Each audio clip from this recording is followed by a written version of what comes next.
किसी को भी न्याय की कितनी कीमत चुकानी पड़ सकती है? इतनी कि जब तक कोई न्याय के दरवाजे गुहार लेकर के नहीं पहुंचेगा तब तक इसकी कल्पना भी नहीं कर पाएगा कि इसका किसी के जीवन पर कितना गहरा असर पड़ सकता है। यह असर इतना हो सकता है कि कोई न्याय की आस में अपनी सारी जिंदगी जेल में बिता देता है और कोई अपनी देह से ही बीत जाता है। कितनों की तो उम्र और जवानी न्याय मांगने में बीत जाती है और कितनों को तो अपना सब कुछ लुटा देने पर भी न्याय नहीं मिल पाता है। ये न्याय आखिर मिलता कैसे है? ईश्वर के यहाँ मिलने वाला न्याय चाहे जैसे या जिस भी रूप में मिलता हो, लेकिन ईश्वर द्वारा बनाए गए इस भौतिक संसार का न्याय तो कागजों से ही मिलता है। हमारे इस न्याय के सिस्टम में अगर आज सत्य राजा हरिश्चंद्र भी कागज सही से नहीं ला पाते तो उनको भी ये सिस्टम झूठा साबित कर देता, भले ही इस सिस्टम का समाज उनकी नैतिकता की कसमें खाता हो। इस कागज वाले न्याय के सिस्टम का किसी के जीवन पर इतना असर पड़ सकता है कि उसे अपनी मातृभूमि, माता पिता, भाई बहन सबसे बिछड़ना पड़ सकता है और उसे मात्र उसकी धार्मिक पहचान के नाते किसी दूसरे देश में, अनजान देश में रहना पड़ सकता है। इस वीडियो में हम ऐसे ही कागजी न्याय की उम्मीद लिए हुए एक महिला की बात करेंगे, जरूर देखें।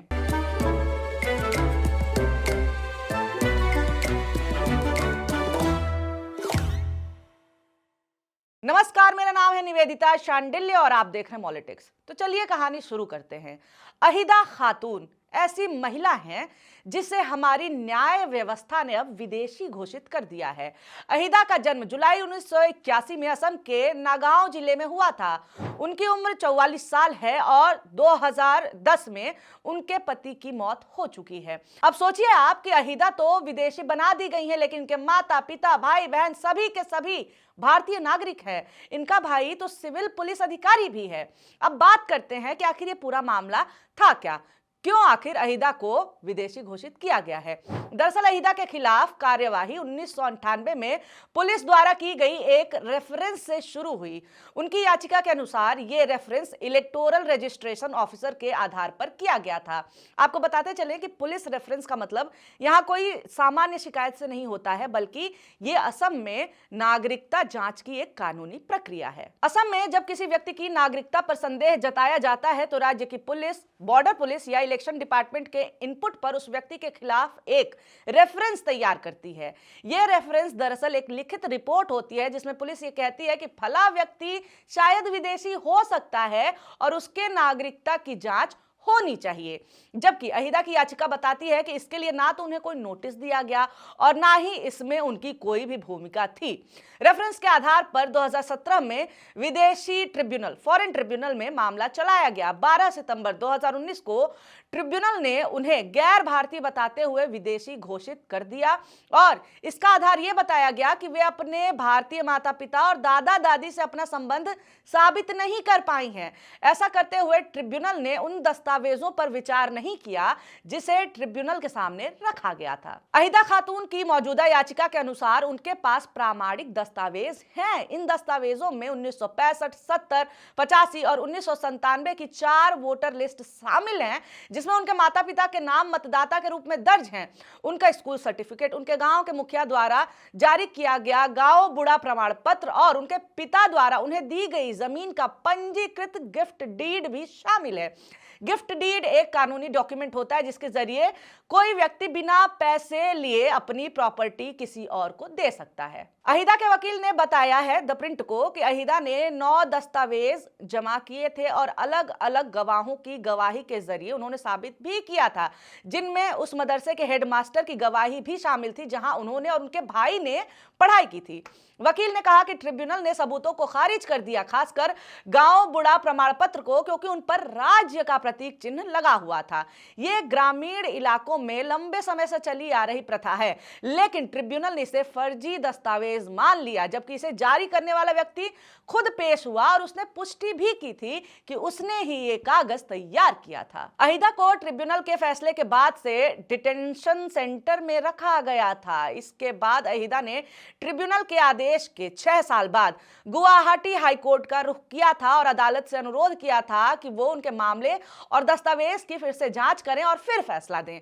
लेकिन गुवाहाटी हाईकोर्ट द्वारा उनकी याचिका सुनने से इनकार कर दिया गया और और इसका आधार देरी को बताया गया। इसके बाद बिना तथ्यों को जांचे ही उनकी याचिका को खारिज कर दिया गया। जस्टिस यानी कि न्याय के लिए बोला जाता है कि न्याय सिर्फ होना ही नहीं चाहिए बल्कि न्याय होते हुए दिखना भी चाहिए, क्योंकि यह भी एक प्रकार का न्याय ही होता है, जो कि यहां पर इस मसले में किसी भी तरह से होता हुआ दिखाई नहीं दे रहा है। इसके बाद अगस्त 2025 में हाईकोर्ट द्वारा उनकी याचिका खारिज किए जाने के बाद अधिकारियों ने उन्हें बांग्लादेश भेज दिया, जहां पे वो तब से ही रह रही हैं। हाईकोर्ट में याचिका खारिज होने के बाद अहीदा के भाई ने अब सुप्रीम कोर्ट का रुख किया है। उन्होंने एक हलफनामा दाखिल करके ये पुष्टि की कि परिवार जिन दस्तावेज के आधार पर उनकी नागरिकता साबित कर रहा है वो असली दस्तावेज हैं। केस की सुनवाई करते हुए चीफ जस्टिस सूर्यकांत और जस्टिस जयमाला बागची की पीठ ने असम सरकार को नोटिस जारी किया है। अब देखना यही है कि ये कागज न्याय दिला पाते हैं या फिर नहीं, क्योंकि सिर्फ न्याय मिलना ही नहीं, न्याय में देरी भी तो एक सजा होती है ना। विलियम ग्लेडस्टोन ने कहा है कि देरी से न्याय देने का मतलब होता है न्याय देने से इनकार कर देना, क्योंकि वो महिला तो अब देखिए ना बांग्लादेश में बैठी हुई है, अकेले है परिवार छोड़ करके भारत में। चलिए जरा हम लोग न्याय के बाद अब इन ट्रिब्यूनल्स की कार्यप्रणाली पर भी बात कर लेते हैं। कितने पावरफुल हैं ये, किसी को भी ये लोग विदेशी घोषित कर देते हैं। इन विशेष अदालतों की स्थापना 1964 में हुई थी और तब से इन्होंने लाखों से अधिक लोगों को विदेशी घोषित किया है। ये अदालतें नियमित रूप से संदिग्ध मतदाताओं या अवैध घुसपैठियों को निर्वासित किए जाने वाले विदेशी नागरिकों के रूप में पहचानती हैं।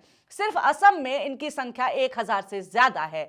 इनमें से ज्यादातर ट्रिब्यूनल को 2014 में भाजपा के सत्ता में आने के बाद बनाया गया है। विवादित मामलों की सुनवाई कर रहे विशेष रूप से गठित इन ट्रिब्यूनल्स की कार्यप्रणाली शुरू से ही विवादों में घिरी हुई है, जो कि दूसरों के भाग्य का फैसला कर रही हैं। बीबीसी के अनुसार यहां पर लोगों की परेशानी का कारण है कि इसमें सबूत पेश करने का भार आरोपी या फिर कथित विदेशी पर ही होता है, और दूसरी ओर कई परिवार खराब रिकॉर्ड रखने, निरक्षरता या कानूनी दावा दायर करने के लिए पैसों की कमी के कारण दस्तावेज प्रस्तुत करने में असमर्थ रहते हैं।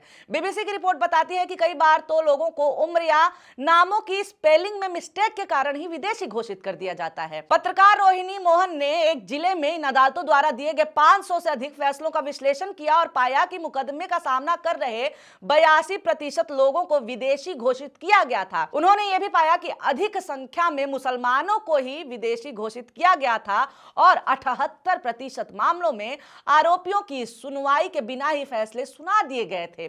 पुलिस ने कहा कि वो फरार थे, कहा कि फरार थे, पता नहीं क्या हुआ था, लेकिन मोहन ने पाया कि उनमें से कई अपने गांव में रह रहे थे और उन्हें पता ही नहीं था कि उन्हें विदेशी घोषित कर दिया गया है।